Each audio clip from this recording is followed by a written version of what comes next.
Приватизация, национализация, туда-сюда, рыночная экономика, государственная, наебаловка. Это точно нас погубит, и мы вообще все умрем. Кто может реализовать другой подход? Ау! Будь готов к неожиданному. Завтра может быть другим, каким ты не видел его.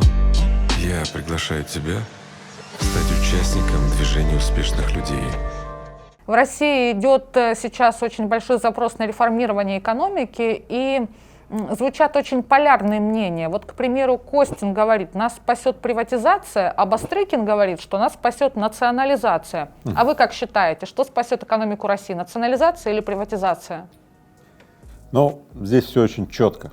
Когда кто-то говорит, нас спасет только приватизация, другой говорит, нас спасет только национализация, третий говорит, нас спасет только вторая волна мобилизации и так далее. Я говорю, идите нахрен. Ставка на что-то одно никогда не спасет. Это точно нас погубит, и мы вообще все умрем. Нам точно необходимо сделать следующее: перестать смотреть назад и пытаться найти в шаблонах отживших, бывших в употреблении ответы на вопросы про будущее. И его там нет. Искать ответы в прошлом — это возвести монумент своей смерти. Поэтому досмотри этот выпуск до конца, найди свои ответы, возьми и пользуйся. Игорь Владимирович, а что вообще сейчас происходит? Почему вообще высказываются такие мнения резкие? Есть поле логических причин для этих высказываний. Первое. Резко снизились нефтегазовые доходы. У страны есть какие-то стратегические вызовы, а у страны нет возможности произвести некоторые материалы, закупить их. Санкции, параллельный импорт где-то перекрыли и так далее. Поэтому идет нервозность, она нарастает. Второе — это рост расходов. Дело в том, что начиная с пандемии еще государственный бюджет несет несопоставимые расходы. И вот здесь возникает вилка.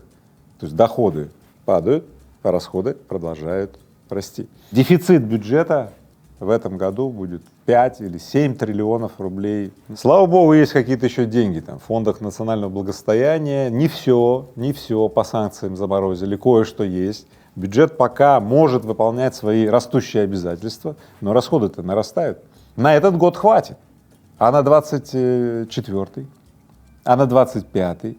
Третий пункт понятен. Сейчас огромные стратегические вызовы перед Россией стоят. Необходимо производить много вооружений. Сейчас весь мир вооружается. В Китае оборонный бюджет растет, в России оборонный бюджет растет. Все страны, как сейчас, с цепи сорвались и вооружаются. В такие времена вот эта вот мобилизационная экономика возникает. Необходимость задействовать предприятия, которые раньше работали на гражданский сектор, да, перевод этих предприятий на военные русла. Очень много сообщений появилось, что экономика России постепенно, но все более и более переводится на военные рельсы. Вот недавно, например, ввели новый закон, что при срыве оборонного заказа, да, вводится немедленно внешнее управление на предприятии. То есть они формально не национализированы, но внешнее управление что? Обеспечивает работу нуля, например, государственных нужд. Да? А кто при этом будет делать товары для гражданского населения? Итак, вывод. Прежняя модель экономики более не работает. Новой модели экономики, ее пока нет, она сейчас складывается. И складывается она в таких противоречивых условиях. Вот, например, в первом квартале этого года экономика России неожиданным образом выросла на несколько процентов в годовом исчислении. И все говорят, вот, экономика выдерживает эти огромные санкции беспрецедентные и так далее. Ну что, вы знаете, что экономика будет фиксировать рост, если, например, резко были перезапущены заводы, которые делают военную продукцию. То есть военная продукция возникает, да, на гражданский сектор она не приходит, экономика вроде формально растет, но качество жизни, уровень жизни людей снижается. Собственно, так было в Советском Союзе. Текущая ситуация может действительно привести нас обратно. Размер экономики формально будет большой, значимый, да, и Россия является сегодня реально 10-й экономикой в мире, то есть это очень серьезный уровень.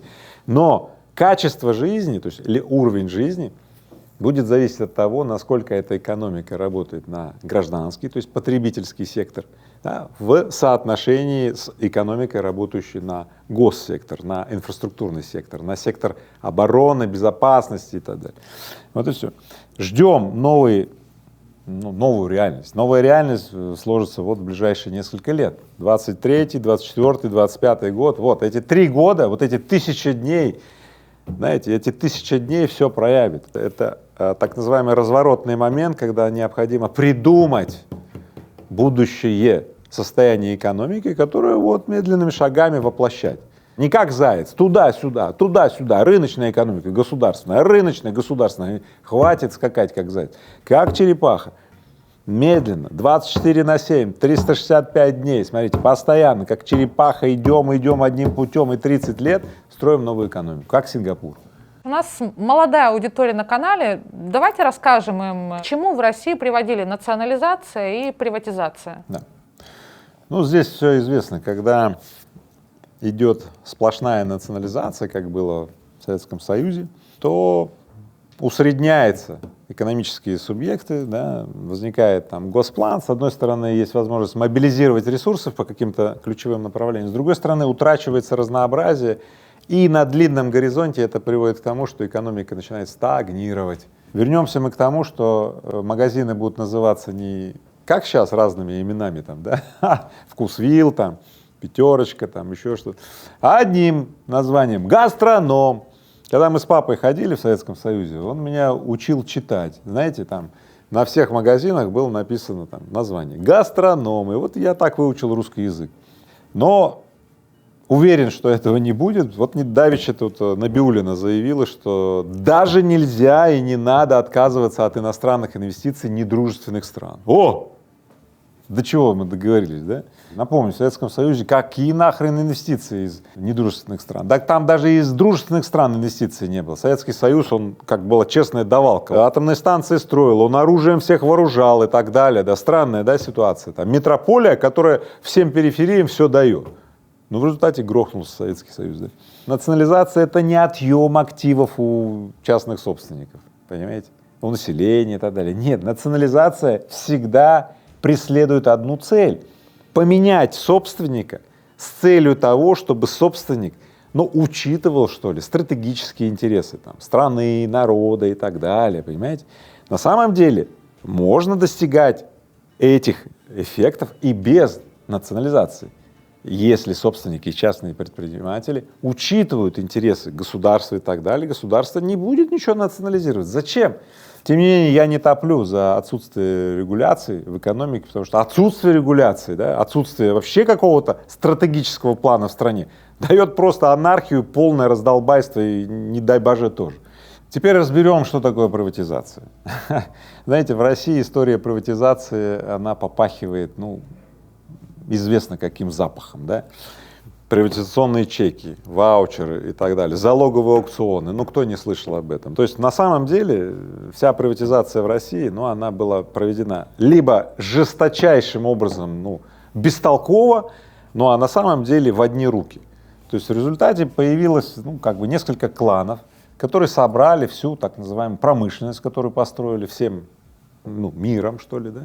И несколько финансово-промышленных групп стали владеть гигантскими кусками недвижимости, собственности, заводов, пароходов и так далее, совершенно не представляя, что они с этим будут делать. Представляете, сколько экономических цепочек было уничтожено за это время? Просто невероятно. Я сам присутствовал, когда определенные предприниматели просто вырезали целый завод и увозили на металлолом. Кто-то там продавал в Мексику какие-то заводы, прям целые станки, пресса, огромные устройства, целый завод. Поэтому, если и будет приватизация в России, конечно бы, желательно, чтобы это был какой-то другой подход. Кто может реализовать другой подход? Кто может? Именно поэтому люди не очень верят, и все начинают сомневаться, как только слышат приватизацию, значит опять, наебаловка.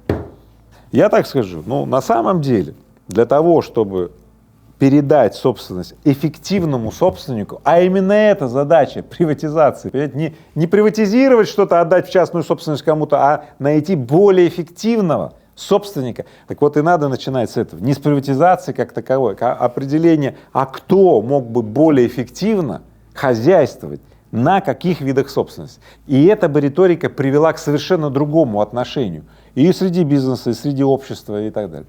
Я предлагаю именно такой подход, то есть уйти от радикализма в приватизации, уйти от радикализма в национализации и разговаривать по сути, что необходимо достигнуть. Другой уровень хозяйствования, окей, с учетом интересов государства, окей, с учетом интересов общества, окей.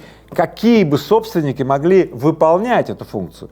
Тогда бы мы ушли от вот этого вот метаний и от взаимных обвинений, от поиска в истории вот этих неприятных моментов, там про 90-е и так далее, вот от этих дурацких ассоциаций, ушли бы и занимались бы придумыванием, в каком будущем мы хотим жить и какой кратчайший путь оказаться в этом будущем. Я рекомендую такой подход.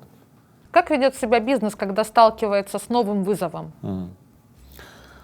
Ну, когда новый вызов, бизнес пытается решить вопросы, которые возникают при новом вызове, старыми способами, да, то есть, ну, получается иногда травмы и несовместимые с жизнью. И государство, и бизнес, ну, это такие, знаете, костные штуки, они хотят повторяться. Ну, знаешь, автоматизация, процессы, да, что такое автоматизация? Ну, вот зафиксировали какой-то процесс, вот и делаем эти «Жигули», да, едет, да и ладно. Да уже не едет, а все делаем, понимаете, да. Вот пытаемся мы все старыми методами решить вот эти вот вопросы. Да уже давно понятно, что эти методы не работают, а мы все пытаемся. Еще раз говорю, подход, скорее всего, уже давно найден. Этот подход — эффективный собственник. Есть люди, у которых лучше получается справляться со своей работой, а есть люди, у которых просто жопа полная. Любые ресурсы, все, там испоганят все, вот и все. Так как сделать, чтобы было хорошо? Да очень просто. Найти способ, как передвигать на разные должности людей, у которых получается. Вроде все просто звучит, но вы знаете, как это не просто реализовать в натуре, потому что сват, брат, свои, то, все. А что греха таить? Я такой же. Сейчас выпуск запишу и всем напишу письмо, все, вы уволены. Вот это вот клановый капитализм. Собирают клан и подавляют всех вокруг, понимаете? И если и берут какое-то молодильное яблочко, то для того, чтобы продлить себе вот эту вот смердячую жизнь. И в результате у нас не получается никак идти вперед. А вот эта вот мертвечина все, она не оживляется за счет этих молодых яблок. Вот эта ситуация, она как бы блокирует возможность проявления каких-то значимых и необходимых инноваций. Вот и все. И мне кажется, страна сейчас находится вот в вызове, который невозможно преодолеть без того, чтобы в конце концов взять и продвинуть этих молодые головы, молодые умы. Невозможно. Вот сидим все и наблюдаем. Доколе вот этот вот вызов, который невозможно преодолеть другим образом, мы будем преодолевать тем образом, который мы его точно не преодолеем. Понятно? Игорь Владимирович, что может спасти экономику России на самом деле? Концессии. То есть необходимо выбирать предпринимателей, у которых получается делать, например, автодороги, и отдавать им эту автодорогу не только на то, чтобы построить, а построить и эксплуатировать потом 30 лет. Тогда предприниматель построит эту дорогу так, чтобы не латать ее каждый год. Ну все, логично. Сразу инновации случаются, понимаете, инновации, оказывается, столько крутых способов сделать дороги качественно, чтобы их не переделывать каждый год, это полотно, то все.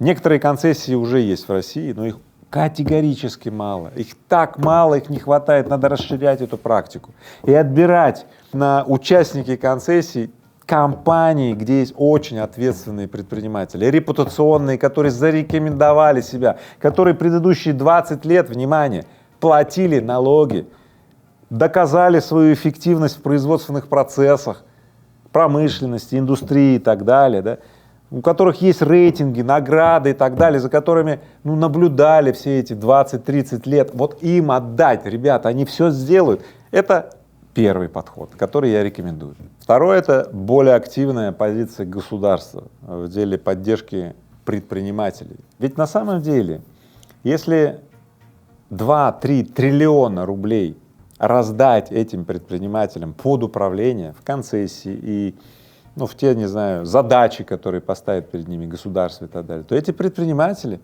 не просто освоят эти 2-3 триллиона, да, инвестиций, распилят, как говорится. Нет, они на эти 2-3 триллиона построят заводы, фабрики, продукты и так далее. Знаете, есть даже такой институт, фонд прямых инвестиций, несколько институтов правительство Российской Федерации создало для того, чтобы, в общем-то, развивать вот эти все направления. Но знаете, какие смехотворные бюджеты? Вот сами посмотрите цифры, да? Сколько Россия ежегодно откладывала в фонд национального благосостояния, то есть в кубышку, половина, кстати, из которой остались сами знаете где. И давайте посмотрите на цифру, как это соотносится с тем, что Российский фонд прямых инвестиций, да, и вообще все институты, которые поддерживают промышленность, да, инвестировали в России. Посмотрите на эти цифры. Вы видите несопоставимость? То есть, понимаете, такое ощущение, что мы как общество, да, научились деньги как бы зарабатывать, но совершенно не умеем инвестировать в себя, в свое развитие. А если мы посмотрим, сколько государство раз пыталось вот сделать эти попытки через какие-то госкорпорации, знаете, построить какие-то заводы. Где эти заводы? Где заводы, которые делала Роснано? Кто-то скажет, ну вот один завод, ну окей. Вы знаете, сколько денег через Роснано прошло? Вот, посмотрите на эту статистику. А теперь попробуйте найти в интернете упоминание хоть об одном заводе Роснано, который вот, ну, что-то вот из себя представляет. Вот и все. И третий подход — признать, наконец, что старая модель экономики умерла, перекладывание активов из кармана в карман, замена руководителей с одного на другое, вот это, знаете, как знаете, в публичном доме кровати переставлять или там стены перекрашивать и думать, что клиентов станет больше. И надо было менять. Вот попытка мыслить старыми категориями, значит, отнять, поделить, приватизировать, там, национализировать, то есть, ну, старые категории, но это ничего не будет развиваться, экономика будет так бедная. Инерционное устройство головы человека, ну и вообще нашего общества, ну оно так устроено. Мы обладаем гигантской инерцией, мы пытаемся держаться за старое, да нет, мы живем этим старым. Мы тухнем, мы как мох, понимаете, цветем, нам не нравится, хотя, не знаю, а что-то не нравится, кому-то и нравится, кто-то как мох там цветет. И вот когда я говорю, идей надо менять, я говорю не про идей и не про людей, называя их нет, я говорю про мысли. Менять — это менять те мысли, которые останавливают нас. Мы видим возможности вокруг мыслями, которые у нас предзагружены, понимаете? Если у нас блядские мысли, то мы вокруг видим блядские возможности. Вот и все. И в них живем. Так и жизнь наша блядская. Так загрузите в свою голову другие идеи, лебединые, полет, превосходство. Поэтому еще раз говорю, третий пункт про то, что надо поменять свои блядские мысли на другое мышление. Все. Слушай Рыбакова, делай, как Рыбаков говорит, 2 раза в день, спина болеть не будет, и, конечно же, жизнь твоя начнет налаживаться, дела пойдут на лад. Поэтому, друзья мои, давайте вместе размножать хорошее, пусть плохому места просто не останется. Будь готов к неожиданному. Завтра может быть другим, каким ты не видел его. Я приглашаю тебя стать участником движения успешных людей.